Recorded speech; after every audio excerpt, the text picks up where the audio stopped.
내 주의 보혈은 정하고 정하다. 내 죄를 정케 하신 주 날 오라 하신다. 내가 주께로 지금 가오니 십자가의 보혈로 날 씻어 주소서.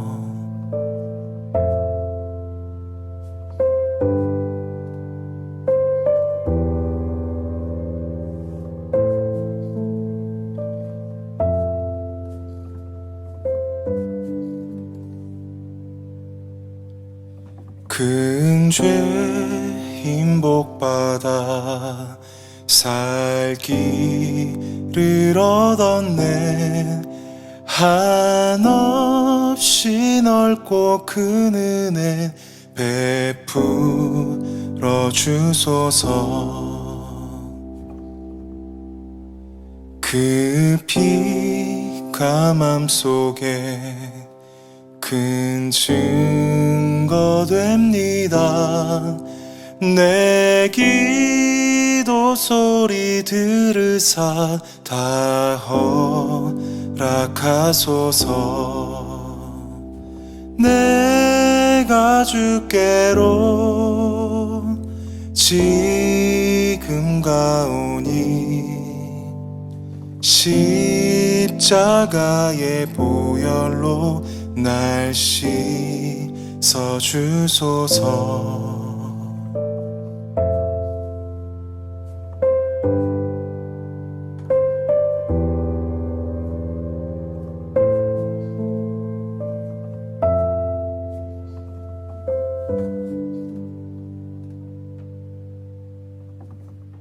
할렐루야. 고난주간 월요일 주님 안에서 우리가 함께 모여서 예배하는 것이 너무나 기쁩니다. 오늘 말씀을 함께 나누며 예수님의 십자가의 길을 동행하며 그 가운데 주님의 마음을 알아가는 시간 되길 바랍니다. 잠시 기도하겠습니다. 사랑해 주님 감사합니다. 오늘 고난주간 월요일 시간을 통하여서 예수님과 함께 그 길을 걷고자 합니다. 우리를 위해 죽으시고 우리를 위해 고난받으신 그 예수님을 다시 한번 깊이 사랑하고 그 예수님 앞에 나아가 우리 모두가 생명과 회복을 누리는 믿음의 시간 되게 하여 주시옵소서. 예수님의 이름으로 기도드렸습니다. 아멘. 오늘 하나님 말씀은 마가복음 11장 12절에서 14절 그리고 20절에서 25절 이렇게 두 부분을 보도록 하겠습니다. 마가복음 11장 12절에서 14절 20절에서 25절 말씀 제가 봉독하겠습니다. 이튿날 그들이 베다니에서 나왔을 때 예수께서 시장하신지라 멀리서 잎사귀 있는 한 무화과 나무를 보시고 혹 그 나무에 무엇이 있을까 하여 가셨더니 가서 보신즉 잎사귀 외에 아무것도 없더라. 이는 무화과의 때가 아님이라. 예수께서 나무에게 말씀하여 이르시되 이제부터 영원토록 사람이 내게서 열매를 따먹지 못하리라 하시니 제자들이 이를 듣더라. 20절입니다. 그들이 아침에 지나갈 때 무화과 나무가 뿌리째 마른 것을 보고 베드로가 생각이 나서 여짜오되 랍비여 보소서 저주하신 무화과 나무가 말랐나이다. 예수께서 그들에게 대답하여 이르시되 하나님을 믿으라. 내가 진실로 너에게 이르노니 누구든지 이 산더러 들리어 바다에 던져지라 하며 그 말하는 것이 이루어질 줄 믿고 마음에 의심하지 아니하면 그대로 되리라. 그러므로 내가 너희에게 말하노니 무엇이든지 기도하고 구하는 것은 받은 줄로 믿으라. 그리하면 너희에게 그대로 되리라. 서서 기도할 때 아무에게나 혐의가 있거든 용서하라. 그리하여야 하늘에 계신 너희 아버지께서도 너희 허물을 사하여 주시리라 하시니라. 네, 오늘 저는 이 말씀을 가지고 예수님이 나에게서 찾으시는 것, 예수님이 나에게서 찾으시는 것이라는 제목으로 하나님 말씀 증거하도록 하겠습니다.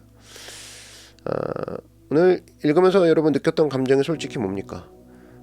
예수님이 저주하신다. 근데 상황을 보니까 시장하셨단 말이죠. 열매를 따먹으러 갔더니 열매가 없어서 그래서 저주하셨다. 예수님 왜 이렇게 화가 많으시나 뭐 이런 느낌 받습니다. 그리고 좀 이해가 안 되는 것 같고, 배고플 때 이제 성질 내는 사람들 있죠. 그 생각이 나죠. 이 본문을 보면서 예수님도 그런 분이구나. 이게 오늘 난해 구절 중에 하나인데, 특별히 13절 같은 데 보니까 억지 부리시죠. 무화과 나무에 열매가 없다 그러는데 본문에 뭐라고 돼 있습니까? 무화과의 때가 아니다. 근데 때도 아닌데 가가지고 무화과 없다고 막 성질 부리시는 거 보면서 예수님 억지 부리신다, 이런 생각을 하는 사람들이 있습니다. 근데 이게 착각이라는 거예요. 먼저 하나씩 풀어간다 그러면 무화과 나무의 때가 아니다, 이거는 이렇게 이해하면 된다고 생각합니다. 우린 이스라엘에 살고 있지 않기 때문에 이스라엘의 풍토를 잘 몰라서 그런데 이건 좀 해석이 필요해요. 무화과 나무 열매가 자주 열린대요. 1년에 5번쯤 열린다는 거죠. 그러니까 한 번만 열리는 게 아니에요. 그래서 4월, 잠시 우리 좀 있으면 4월이죠. 4월에 첫 번째 열리는 열매는 이제 작고 작으니까 이제 먹을 수는 없는 거예요. 상품 가치는 없는 거죠. 약간 이제 떫은 거죠. 그러니까 그거는 길거리에 이제 아무나 먹어라, 아무나 먹으라, 이런 식으로 얘기를 한답니다. 그래서 이거를 이제 바게라고 하는 거예요. 이름이 바게. 이 두 번째 이제 열리는 무화과 나무가 있겠죠. 여기서부터는 무화과 열매가 상품 가치가 있다라는 거예요. 이건 이제 테헤나 그래요. 테헤나. 그래서 바게와 테헤나가 있어요. 바게는 아무나 먹을 수 있고 버릴 수 있고, 이 테헤나는 진짜 이제 상품 가치가 있는 열매. 그래서 이제 뭐 이 바게 테헤나, 여기서 우리가 생각하는 거 뭐냐라 그러면 일단 뭐 재밌는 것도 있죠. 이스라엘 바게 테헤나, 여기에 관련된 지명도 우리가 많이 보죠. 예를 들면은 성경 지명에 나오는 베트, 이 베트가 이제 집이라는 겁니다. 그 레헴이 빵이라는 건데, 베트와 레헴 이걸 붙으면 베들레헴이죠. 빵집이라는 그 소리입니다. 그래서 벳바게 여러분 들어보셨죠? 벳바게. 벳바게가 뭐냐면 이제 무화과 나무의 집이라는 거죠. 벳바게. 아까 바게라고 했잖아요. 벳바게. 그러니까 벳은 집이니까. 그러니까 그런 식으로 이제 벳바게 그러면은 무화과 나무 열매의 집이긴 한데, 아까 바게는 좀 덜 익은 무화과라고 했잖아요. 그러니까 미성숙한 바게의 집, 그죠? 그런 거고. 테헤나라고 했잖아요. 테헤나 앞에 이제 벳이 붙는 거죠. 벳 테헤나, 그죠? 그 우리 붙여서 뭐라고 해요? 베다니. 베다니 들어보셨죠? 그러니까 이거는 이제 먹을 수 있는 상품 가치가 있는 무화과 열매의 집, 베다니. 상품 가치가 없는 무화과 열매의 집, 벳바게, 그죠? 이렇게 되는 거예요. 그래서 베다니 홀 뭐 이런 거 많이 들어보셨죠? 벳바게 홀은 못 들어보셨죠? 베다니 홀, 그러니까 상품 가치가 있는 무화과 열매의 집, 그런 성전. 벳바게는 이제 싫죠. 그런 이름 자체가 이제 사람들이 원하지 않죠. 그래서 여기 무화과 때가 아니다, 예수님이 그러셨던 이 내용은, 여기서 무화과는 뭐냐? 테헤나라는 거예요. 테헤나. 아직 상품 가치가 있는 무화과가 나올 때가 아니다, 이 얘기예요. 근데 거기는 이제 그런 의미에서는 바게 때는 되는 거잖아요. 그죠? 바게 때. 그래서 바게가 있는 줄 알고 예수님이 간 거예요. 주인 허락도 안 받고 먹으시려고 하는 거잖아요, 지금. 왜 그러냐? 아무나 먹을 수 있는 바게 때거든요. 근데 갔어요. 근데 이 바게마저 없는 거야. 납득이 되시죠? 그러니까 예수님이 억지 부린다, 요 착각은 해결이 되는 거죠. 그 다음에 이제 저주 메시지인데, 예수님이 열매를 찾으면서 이렇게까지 저주하시나, 심하신 거 아니냐, 뭐 자비가 없으시다, 뭐 이건 이렇게 이해하시면 됩니다. 예수님은 이제 모든 상황을 메시지화 하시는 분인데, 예수님 뭐 그런 거 여러분 많이 보셨죠? 어디 가서 설교하려고 설교하시는 분이 아니라 상황을 보면서 그 상황을 이제 메시지화 시키시는 분입니다.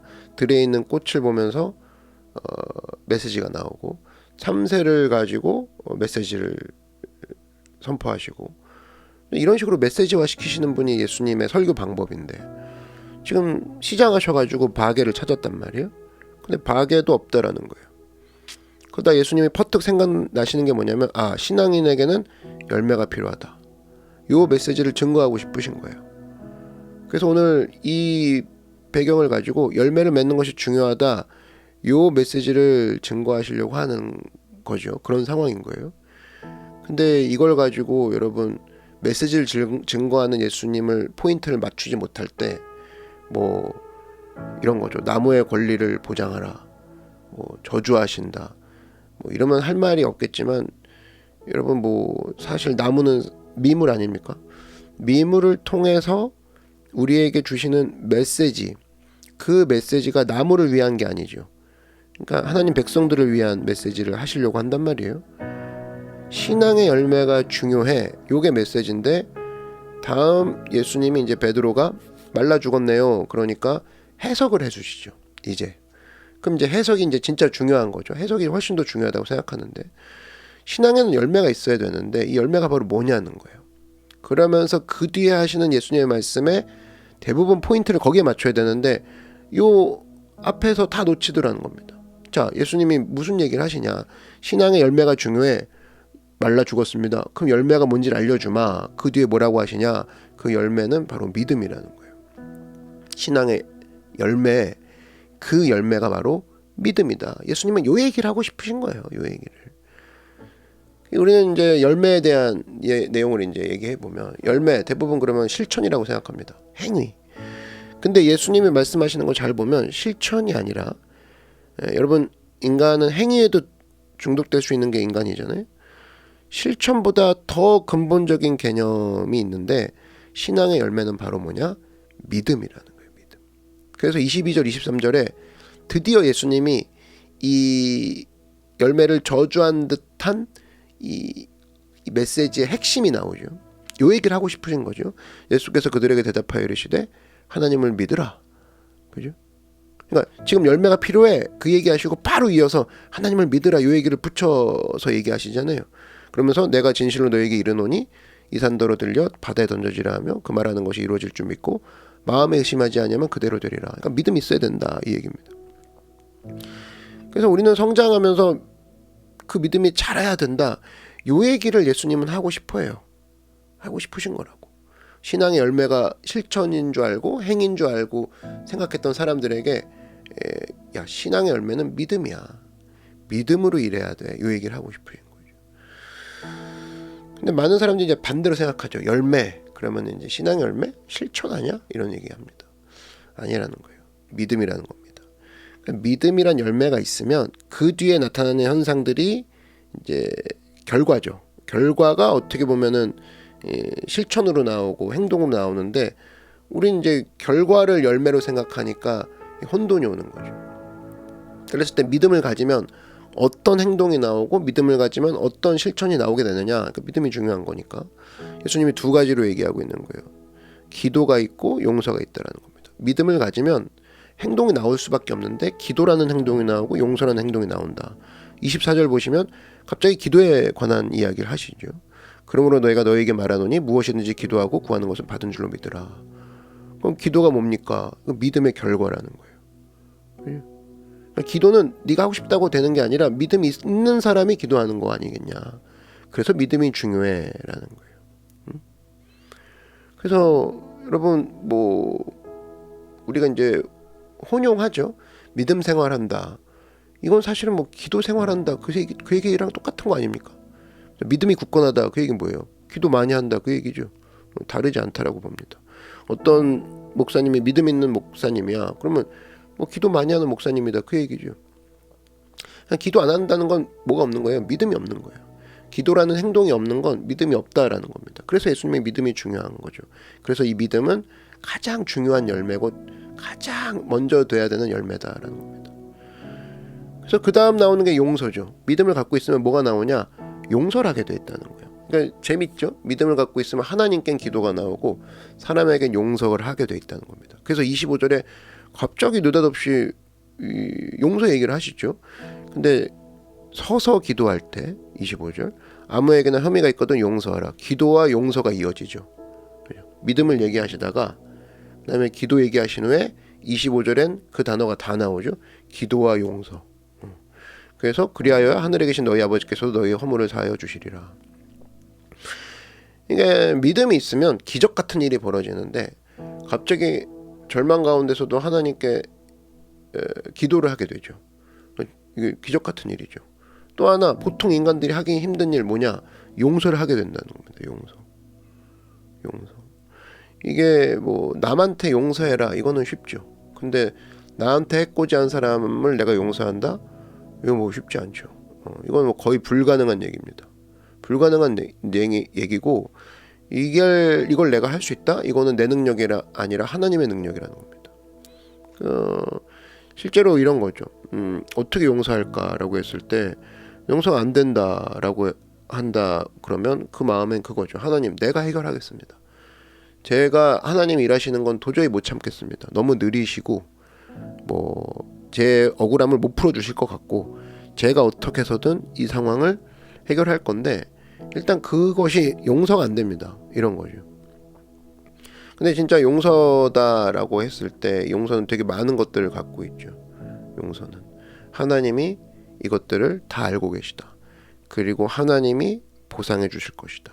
그리고 하나님이 절대로 이 상황에 떠나지 않으시고 개입하고 계시다라는 용서는 하나님이 일하실 거라는 믿음의 증명이라는 겁니다. 그러니까 인간의 이성으로는 할 수가 없는 거죠. 그래서 오늘 이 고난주간 내용을 통하여서 예수님이 가장 중요한 걸 보여주기 시작하시는 겁니다. 예루살렘에 입성하신 후에 제일 먼저 중요한 게 너희들 믿음이 중요해. 네. 근데 믿음을 갖잖아? 그러면 기도하게 돼. 누구에게? 하나님께. 그죠? 그럼 또 믿음을 갖잖아? 그럼 너희는 용서하게 돼. 이 두 가지를 통해 우리가 변화되길 원하시고 이전에 가보지 못했던 길을 주님은 가길 원하신다라는 거예요. 아무쪼록 여러분 예수님이 오늘 메시지를 통해서 억지 부리신 것도 아니고 경솔하신 것도 아니라는 거예요.